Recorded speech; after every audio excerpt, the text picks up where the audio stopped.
Hi, welcome to Fun and Friends. I am Avalon. I'm Sabrina. And I'm Jasmine. And welcome to our channel. Welcome. We are going into chapter 21. 21. Legal drinking age. And a recap of last chapter. Agatha was helping Sophia after a bad spell of not doing so well with the challenges leading up to the Blue Forest trials. Their friendship did hit some rough bumps, but Sophia did plead for help, and Agatha couldn't say no. So she did try to help her, but Hester found out that she was getting help and tipped off the teachers, so they made extra precautions so Agatha cannot sneak onto the field in the trial in the forest. So we will see how Sophie fares. A lot of people want to kill her. Yes. So, yeah. All right. Does she live through the chapter?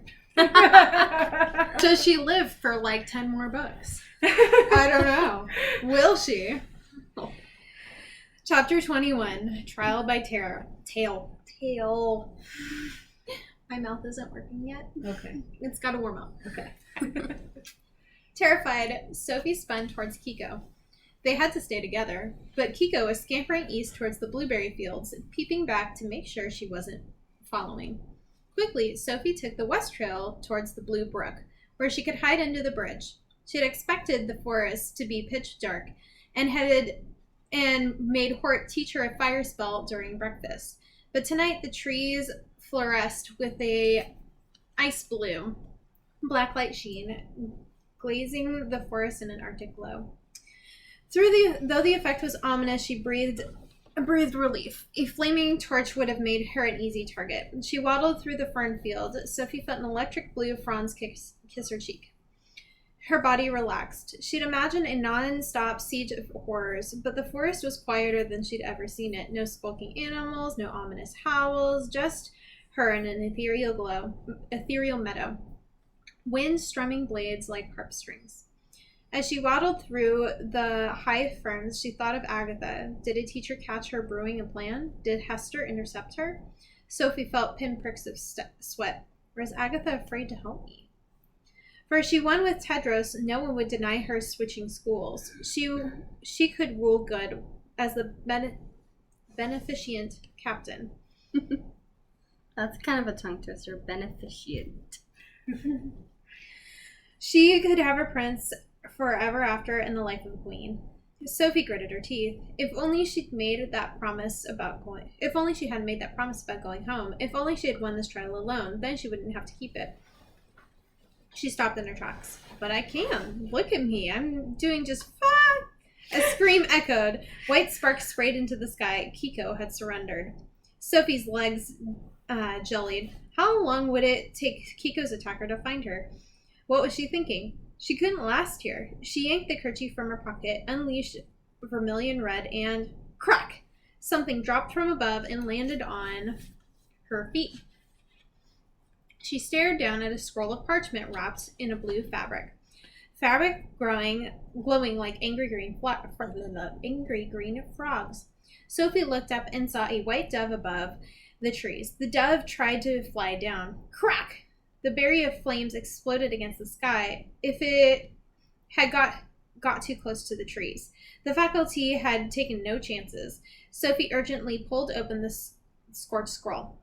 Go to the tulip garden. Once your finger glows, put a tulip bud under your tongue and say, Floridora Floraina. You will turn to a baby tulip. I'll lead you. Hurry. Agatha. Ooh. Aww. She got a message in. Lucky. Right? Sophie slumped with relief. A tulip. No one would ever find her. Oh, how could she doubt Agatha? Sweet, loyal Agatha. Sophie guiltily balled the red kerchief back up in her pocket and followed the dove. To get to the tulip trail, she had to cross the turquoise thicket, then the pumpkin patch, and finally the sleeping willow bosque. As she followed Agatha out of the ferns into the dense thicket, phosphorescent leaves lit up the trail with a wintry blue light. Sophie could see every scratch and scar on the lucent trunks, including the gash Vex had made above her head. Wind suddenly swept through the leaves, flickering over the trail. She couldn't see Agatha through the treetops. Sophie heard muffled grunts. Human? Animal?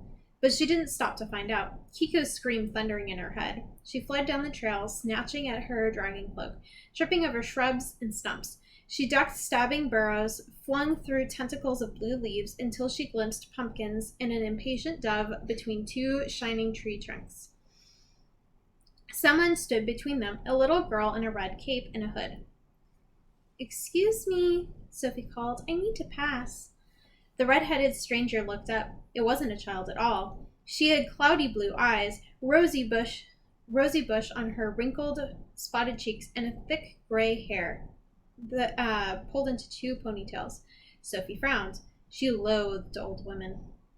"I said I need to pass." The woman didn't move. Sophie marched towards her. "Are you deaf?" The crone dropped her red cloak and revealed a hawk's dirty, bloated body. Sophie shrank back, heard an ear-splitting caw, and swiveled to two more old bird women moving towards her. Harpies. Agatha had taught her. Sweet talkers, blind walkers. Then she saw the gnarled talons tapping, sharp as blades. Child eaters. You guys remember like the horribly ugly harpies in The Last Unicorn? Yes. Oh my god, those things gave me nightmares when I was a kid. Yes. I just keep thinking Yu-Gi-Oh! I play Harpy in defense mode. I never really watched that, so I don't really know that one. But... I watched a little bit growing up, but it didn't stick with me. Pokemon did. I used to do tournaments and stuff. Mm-hmm. But yeah. Anytime I can see the word Harpy, I'm like, Yu-Gi-Oh! They pounced with terrible screams, and Sophie ducked under the wing as the shrieking monsters dove after her, ugly faces contorted with rage. She raced through the bushes to hide, but every corner of the thicket was spotlit blue. Harpies snapped at her neck and she fumbled for her pocket, touching red silk. Her cloak snagged her foot, and she crashed into mulch. Claws sank into her back, and she screamed as she was lifted off the ground, flailing for her kerchief. The harpies opened up their jaws to her face. The thicket went dark. Shrieks of confusion. Claws released her, and Sophie plunged into the dirt.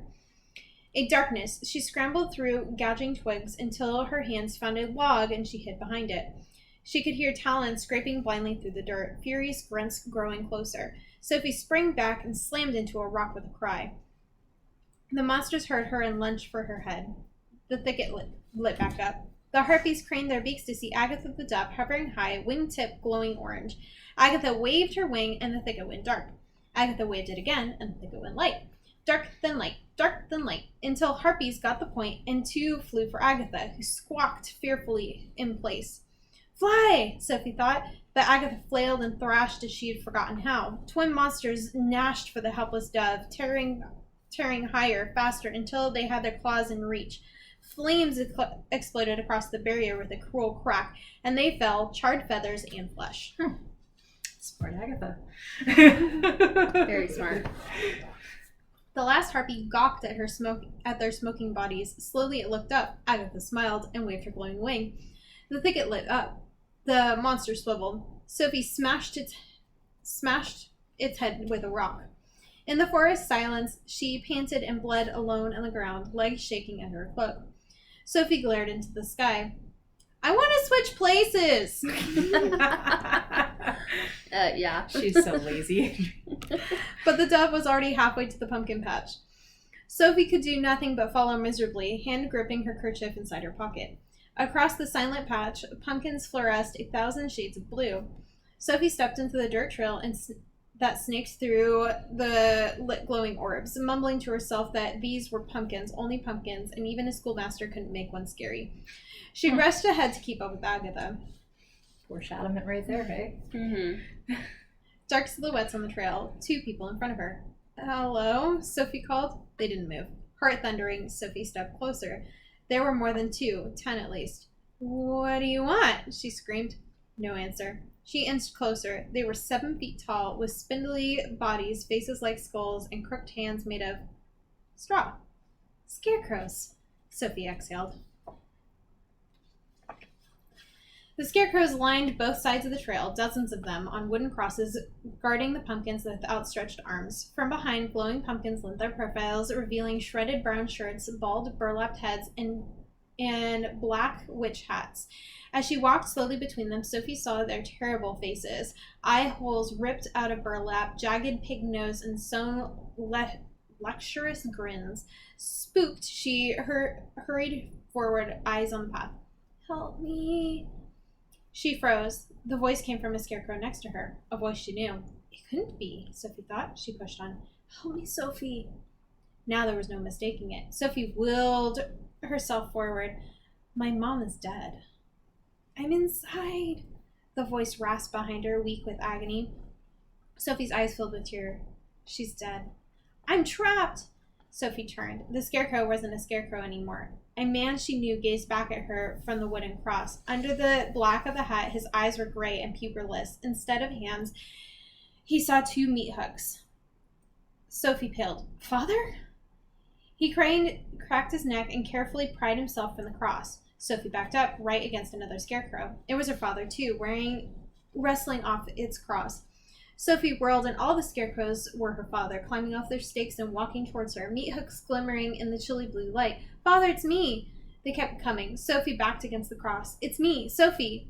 Far ahead, the dove looked back and saw Sophie cowering, screaming, as scarecrows stood peacefully still on the sides of the trail. Agatha yelped. Sophie tripped on a pumpkin and fell. She spun to see her father's face again and again, devoid of mercy. "Father, please!"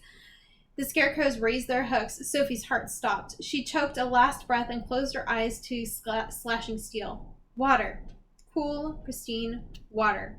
Her eyes spun open to a storm. The patch was deserted, just scarecrows on crosses falling to pieces of rain. Hovering high on the storm, Agatha waved her glowing wing and the rain stopped. Sophie crumpled on the flooded path. I can't survive this." Howls in the distance. Her eyes widened. The next pair had entered the forest. Alarmed, the dove shrieked back at her and flew towards the willow bosque. Shivering, Sophie staggered up and then followed, shaken that a heart so haunted could be still beating.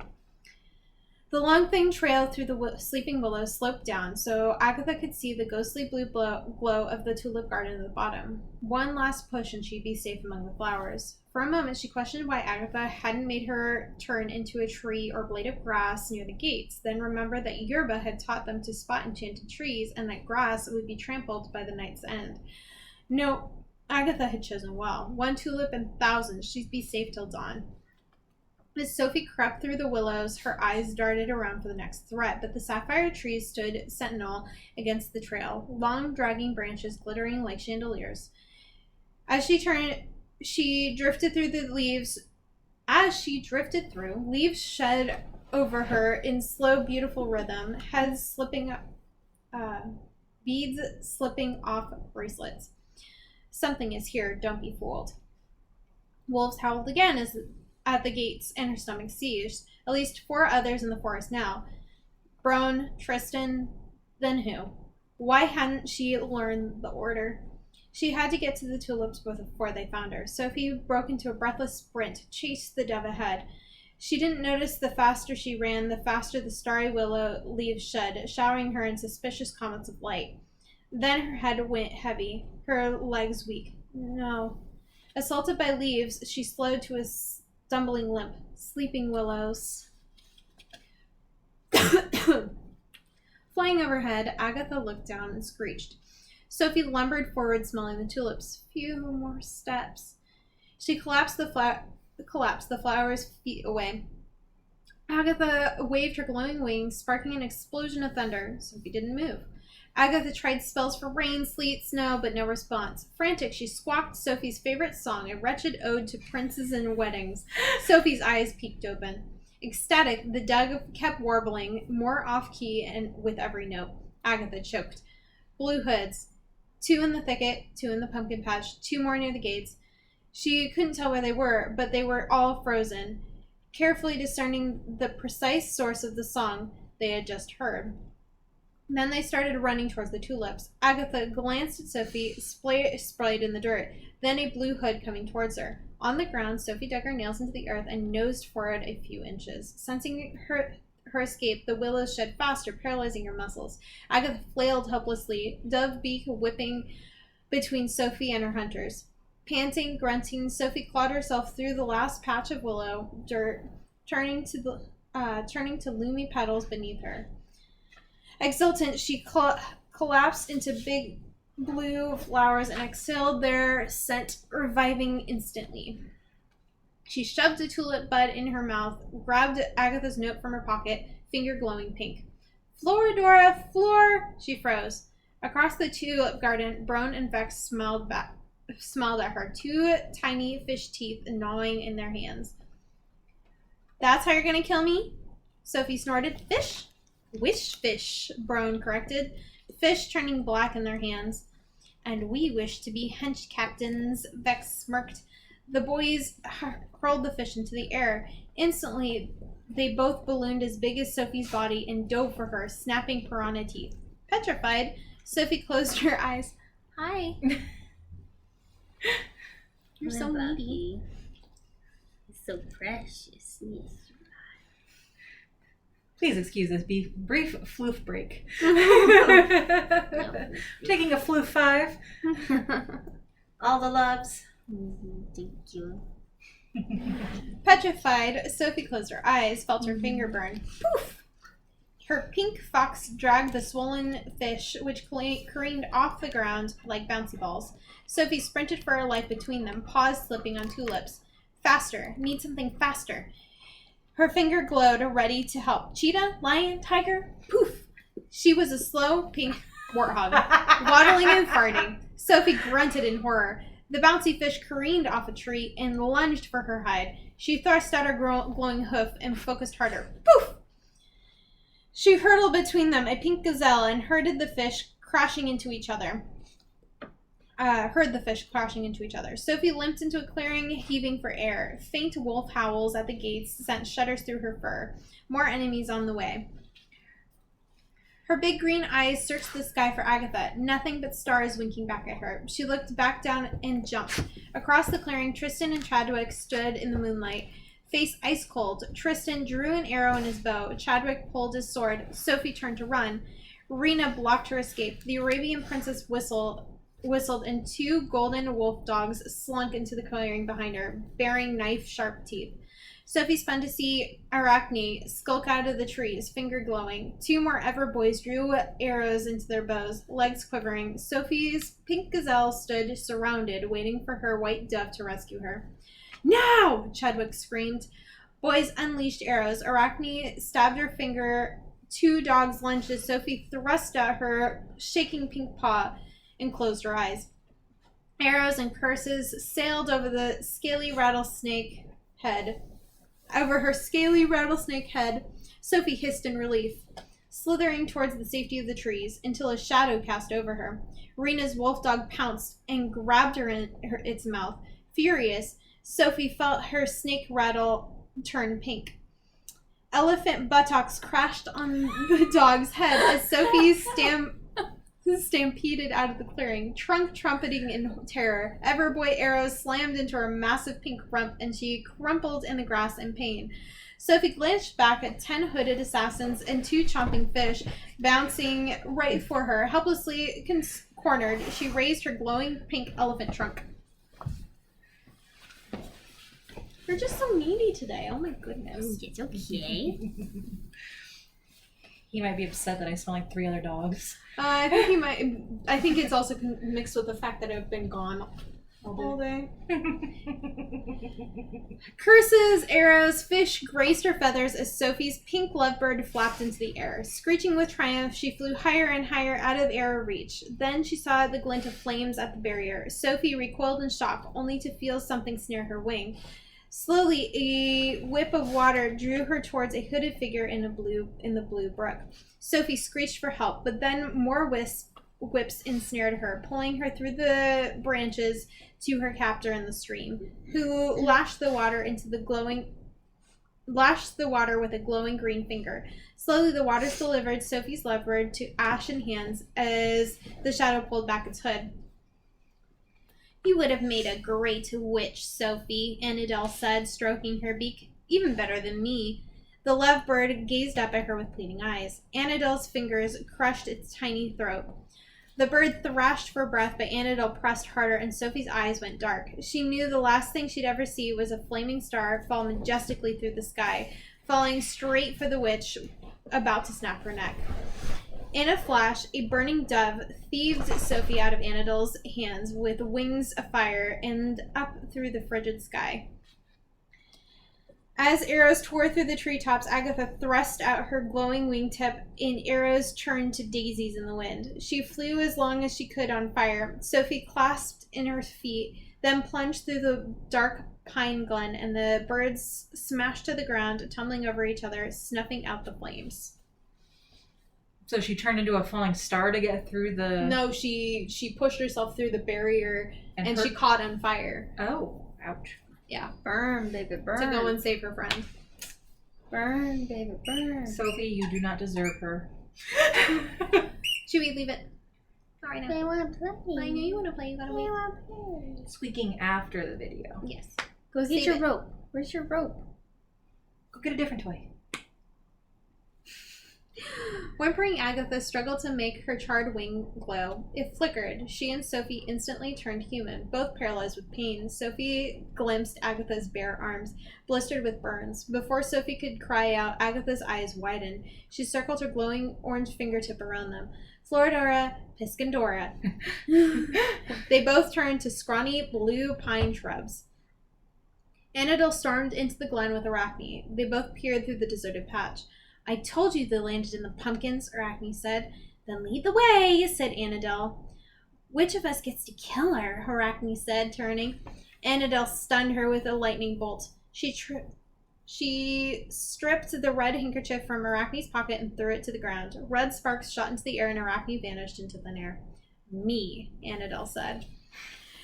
Red eyes narrowed. She took one last look around. Nick, I saw her over there, called Chadwick, nearby. Should we leave it? Thank you. Annabelle smiled wickedly and headed in his direction. In the dark, silent glen, two shrubs shivered side by side. The night had just begun. Outside the golden gates, the unchosen Evers and Nevers waited for Sophie's name to vanish off the scoreboard like Kiko's and Arachne's. But as hours passed and more names vanished, Nicholas, Mona, Tristan, Bex, Tarquin, Rena, Giselle, Brone, Chadwick, Annabelle, Sophie stubbornly remained. Had Sophie and Tedros united? What would their victory mean? A prince and a witch together? As the hours passed, good and evil shared looks across the clearing. First threatened, then curious, then hopeful, and before they knew it, they were drifting into each other's sides, sharing blankets, crepes, and cherry grenadine. Evil thought it had corrupted good, and good thought it had enlightened evil, but it didn't matter. For the two sides soon turned into one, cheering on the Prince-Witch Revolution. Inside the cold pine glen, two shrubs waited. They waited through the silence split open by screams. They waited through sounds of classmates fighting enemies and betraying friends. They waited as something snarled child after child with angry splashes in the brook. They waited as drooling trolls stomped past them, brandishing blood-stained hammers. They waited as red and white sparks painted the sky. Only 4 competitors remained. Then the blue forest went quiet for a very long time. Hunger tore at their stomachs. Cold glazed their leaves with frost. Sleep attacked their senses, but the two plants stayed rooted still until the sky bruised blue. Sophie held her breath, willing the sun to break through. Tedros limped into the glen. He had no cloak, no sword, only a brutally dented shield. His tunic was torn into shreds, the silver swan on his bare chest glimmering with the welts and blood.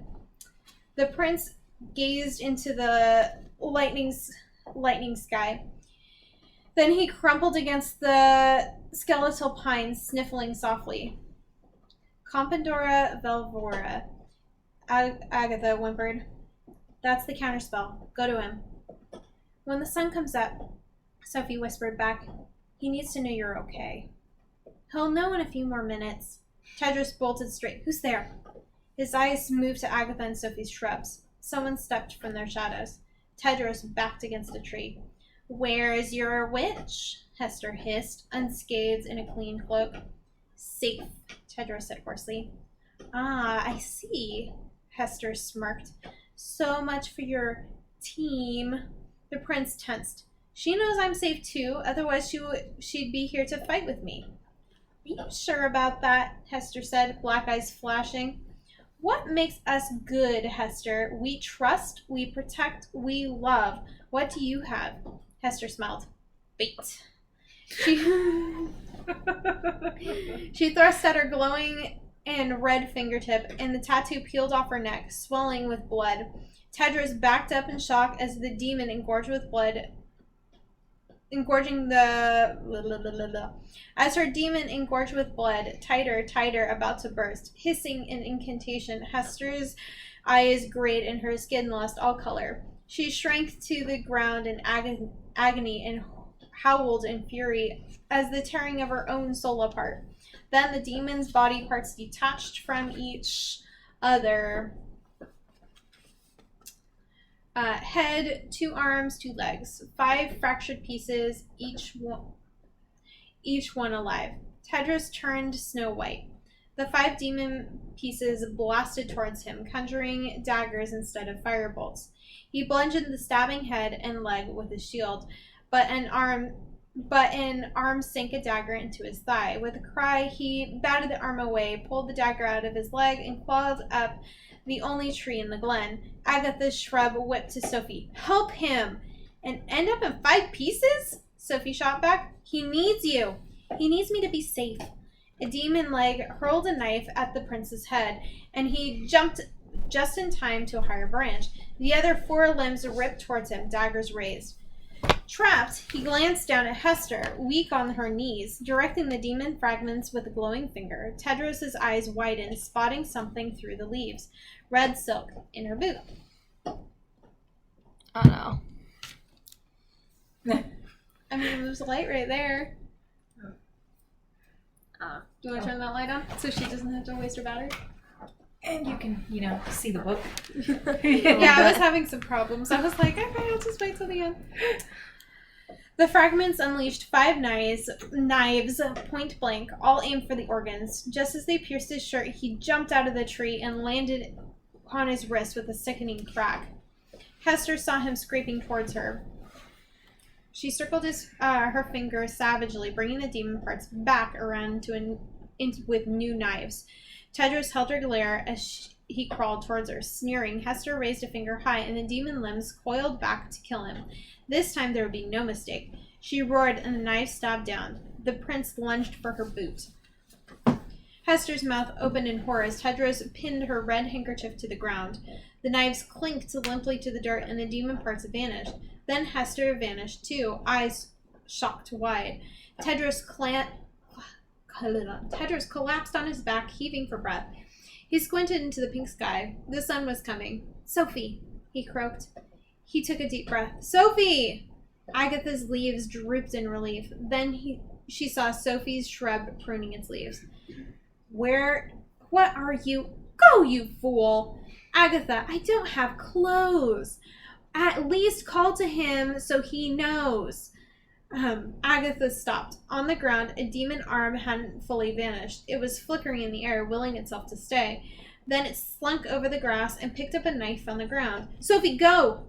Sun will be up any minute. Sophie, go! Sophie's shrub swiveled and saw the knife rise over Tedros' shoulder. She gasped and hid her eyes. The blade plunged. Tedros saw it hit his heart too late. A shield suddenly smashed the arm down with a screech. The demon limb shriveled and disappeared. Dazed, Tedros stared at the shallow wound in his chest muscle, the bloody knife in his sternum. He looked up at Agatha, covering her body with his shield. Still haven't figured out the clothes bit, she murmured. Tedros leapt on his feet in shock. But you're not even in... What are you? He saw a shrub quivering behind her. Tedros stabbed his glowing gold fingertip. Calavera volvera. Sophie fell forward and hit her body behind a shrub. Agatha, I need clothes. Teddy, would you turn around? Tedros shook his head. But the library, that book, you did cheat. Teddy, we had to. Agatha, help. Agatha pointed her seared, glowing finger at Sophie to wrap her in vines, but Tedros stayed her hand. You said you'd fight with me, he cried, his eyes locked on Sophie behind a shrub. You said you'd have my back. I knew you'd be fine. Agatha, please. You lied, he said, voice breaking. Everything you said was a lie. You were using me. That's not true, Tedros. No princess would risk her own life, even the truest love. Tedros glowered red hot. Then why did she? Sophie followed the prince's eyes to Agatha, raw with burns. Agatha saw Sophie's eyes slowly widen, as if discovering a knife stabbed into her back. But just as Agatha tried to defend herself, sunlight exploded in the glen and washed her body in gold. Wolves howled at the gates. Sounds of children and footsteps thundered through the forest. They did it. They won. Sophie and Tedros won! Bodies burst into the glen. Panicked, Agatha lit up her finger, and her dove flew away just as students flooded into view. Ever and never, shouted one. Witch and prince, shouted another. All hail, Sophie and Ted! The forest went quiet. From a tree, Agatha looked down at the unchosen Evers and Nevers surged in. Then the fallen competitors healed and cleansed by magic, all frozen as they took in the scene. Sophie cowering behind a bush, Tedros glaring down at her, eyes on fire. And they knew there would never be peace. Evers and Nevers shifted apart, enemies eternal. Neither side would hear the laughter from the tower, half-shadowed, lording over them. My goodness. Well, Sophie did it to herself, so, She did. no Honestly. pity there. Yup. I was wondering how soon that was going to come. Well, I'm kind of glad he's piecing it together. Yeah. Sophie's just... Now, the question is, selfish. do we think Agatha will go to him or he will go to Agatha to talk? Because obviously some talking needs happening. Obviously, Agatha needs some healing. So, but she can't, admit it to anybody, so... I think Tedros is going to go to Agatha. I think she's going to try and stay away at every chance because she knows Sophie would be pissed pissed with her. But Tedros not is her gonna, fault. Sophie decided to cut every corner in her life. Yeah. Well, and now they can't go home. Mm-hmm. Yep. So they're trapped. Yes, they are. And I don't think Sophie's going to be happy about that. Yeah. Well, Sophie's happy. She she was happy because she had her prince, and now she won't be happy because she won't have her prince. Yeah. Yeah, it's kind of on her. Yep. Yeah, you can't lie.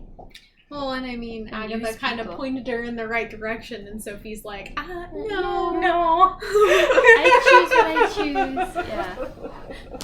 But clothes are more important than my prince's life. Right. Good stuff. Well, you live and you learn. Let's see if Especially when Sophie you're young. ever learns. Well, they're still pretty young, so... I don't know. There is a narcissist, and then there's Sophie. Yeah. Sophie's definitely... She acts oblivious to other people's needs, but really she knows. She knows. Yeah.